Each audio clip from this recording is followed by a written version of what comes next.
guys, so kaning video ha guys is nagsakay na ko isa ni Shocking Cab. So padung ko ani og Maya Port guys. So kaning time is grabe jud kaluha guys. Oh tanawa ra video pa lang gani makita na sige guntol-guntol guys. Oh tanawa lo.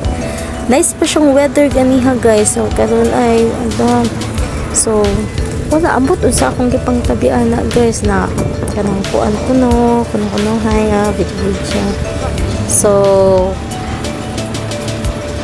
kanang kuanan guys kay kanang luhag kayo ang camera guys na sige na lang jud ang mga banner ni coming Mayor daw si Mayor Bitloot. So mao to ang iyang mga tarpaulin. So sana all. Then kaning guys is ako ra jung usa ang sakay ani guys, special child. Bito guys kaning okay.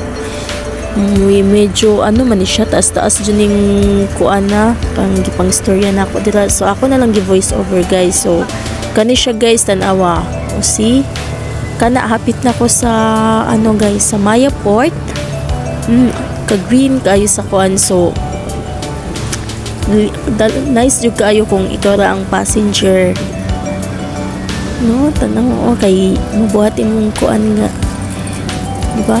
So kani guys, sumo pa lang na ang kana is naabot na ko guys. So nanadyo ko sa Maya Port ana. So naglakaw ra ko kay para iwas dagdag ko charge kung mga to ka magpasulod ka tanawa guys. O ang panahon sa Maya Port kay kuan siya linaw siya sa daplin, but if ever nanadyo ka sa loud is super dagko siya. So no choice guys ana tanawa jud kuan jud siya ang weather is inato.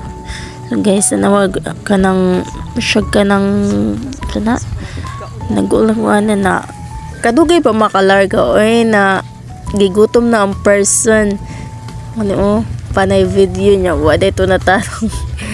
So inanan siya guys mag-abot sa akong itabi dila na part guys. Ang ako lang salty kung mga tumog malapas ko hala diri mo magsukad.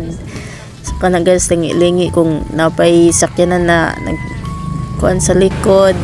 So diri guys is nakasakay na jud ko tanawa mga pasahero guys. So kadaghan nya.